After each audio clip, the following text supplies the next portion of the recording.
Why did Warren Buffett bet against Tesla? Please watch the video till the end. I sincerely hope you enjoy and learn something from this video. So, let me take Warren Buffett, for example. And to be totally frank, I'm not his biggest fan, but he does like capital allocation. And he reads a lot of sort of annual reports of companies and all the accounting, and it's pretty boring, really. And he's trying to figure out does Coke or Pepsi deserve more capital? It's kind of a boring job, if you ask me.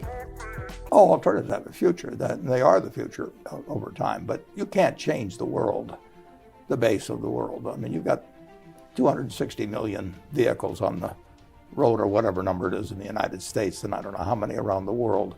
And they're not changing what they use tomorrow.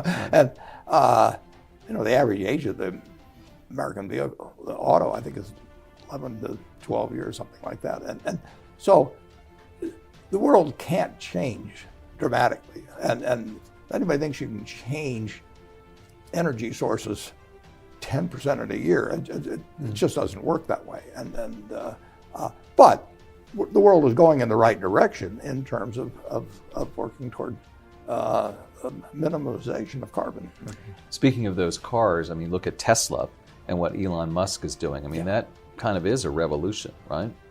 Well, it's an important change, but if you guessed on the penetration of electric cars, let's say we say 17 million or something a year in 2030, when I'll be 100, I would say that I'd be surprised if more than a third of those would be electric. Well, that's 2/3 that aren't, plus all the ones so of the total vehicles on the road, it still might be 10% electric tops or something like that worldwide. You can't change this mass of transportation. You can't change it in a year or two. It is changing, it should change, but in terms of just the math of replacing, if we said we're going to junk all the cars we have, the economy would stop. We can't produce them, we couldn't replace them. What do you think of Elon Musk, though? If you met him, and would you invest in Tesla? Well, I think you're trying to bait me a little bit. I'm just asking you. You can say no, and no, or yes, listen, yes, he's done yes. some remarkable things. Okay. He's done some remarkable things. Have you met him? Oh yeah, he joined the Giving Pledge some years ago. I've only met him once or twice, but yeah, that's it. I've talked with him, but not for quite a while. And would you invest in Tesla? No. Okay. Elon Musk says that Tesla will start to offer insurance for its cars and can price it better than a typical insurance company because of the data it collects from all the vehicles on the road. You've talked about the threat of autonomous vehicles on the insurance business, but what about the threat to Geico of automobile companies themselves getting into the insurance business? And on a very similar topic, Tesla recently announced that they're shifting to an online-only sales model, and several traditional auto dealerships are also reducing their property holdings as car buyers increasingly use smartphones and the internet to shop for cars. What does this portend for Berkshire Hathaway Automotive? Yeah. Actually, General Motors had a company for a long time called Motors Insurance Company, and various companies have tried it. I would say that the success of the insurance company, of the auto companies getting into the insurance business, are probably about as likely as the success of the insurance companies getting into the auto business. I worry much more about Progressive than all of the auto company possibilities that I could see in terms of getting an insurance business. It's not an easy business at all. And I would bet against any company in the auto business being any kind of an unusual success. The idea of using telematics in terms of studying people's driver's habits, that's spreading quite widely, and it is important to have data on how people drive, how hard they brake, how much they swerve, all kinds of things. So I don't doubt the value of the data, but I don't think that the auto companies will have any advantage to that. I don't think they'll make money in the insurance business. Using the internet to shop for cars is like using the internet for shopping for everything. It's another competitor, and there's no question that people will look for better ways. Now, the gross margin on new cars is about 6% or thereabouts. So there's not lots of room in the game, but that will be a method, and that will sell some cars, and that there are it's another competitor. But I don't think it destroys the auto dealer who takes good care of the customers and is there to service the customers. And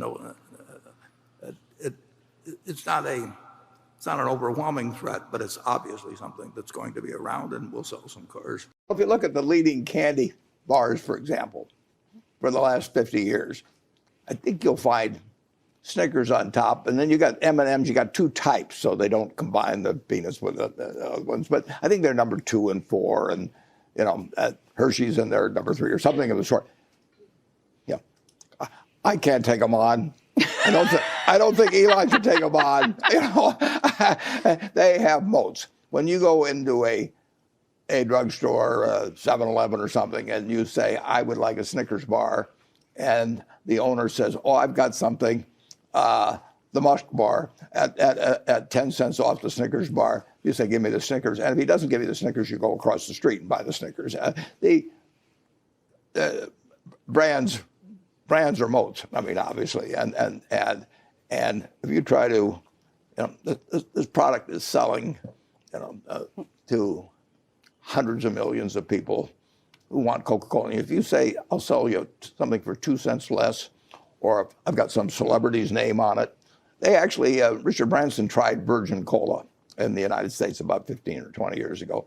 And a million others have been tried. So I don't really have the same urge to produce automobiles that he apparently has to produce candy. But I don't suggest that he take on Snickers. You're taking me literally and stepping away from the real story here, which is kind of this war of words between you and Charlie and Elon. And I just want, do you even know Elon Musk? I've never said anything negative about Elon. I mean, you're baiting me a little bit to do it. But, I am. But I've never, people like his car and everything. But somebody mentioned that now he's talking about financing. Something this morning about that. I thought I heard that earlier. Yes, well, actually, Andrew just read some headlines where it looked like Tesla may be going back to market to pick up some additional financing. I'm not entirely sure. All I heard was the headline. That's what I call a counter-revelation. I mean, Charlie, because I think it was just a few days ago they said they wouldn't need financing. But he's trying something to improve a product, and I salute him for that. And the American public will decide whether it's a success, and it's not easy. It's probably easier to develop a new car than to compete with Snickers. But some products have terrific moats. Probably Elmer's glue does. WD-40. I mean, there's just certain things that you are not much inclined to be dissatisfied with and see.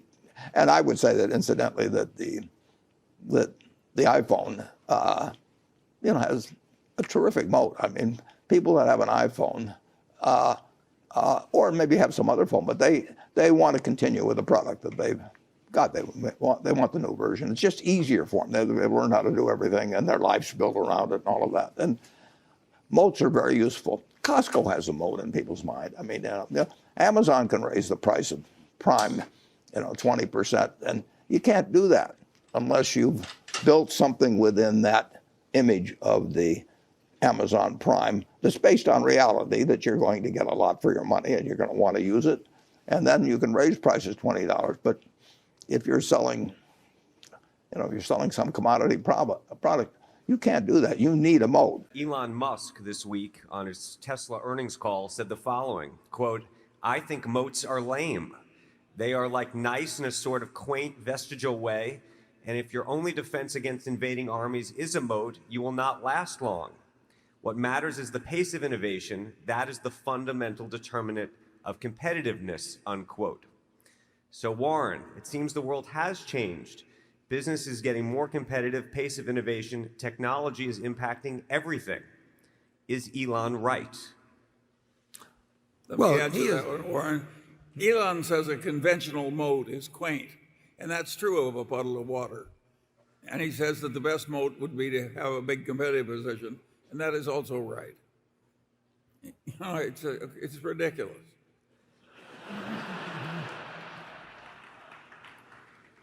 Warren does not intend to build an actual moat.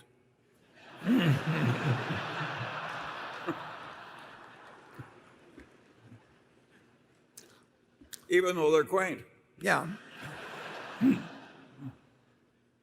There's certainly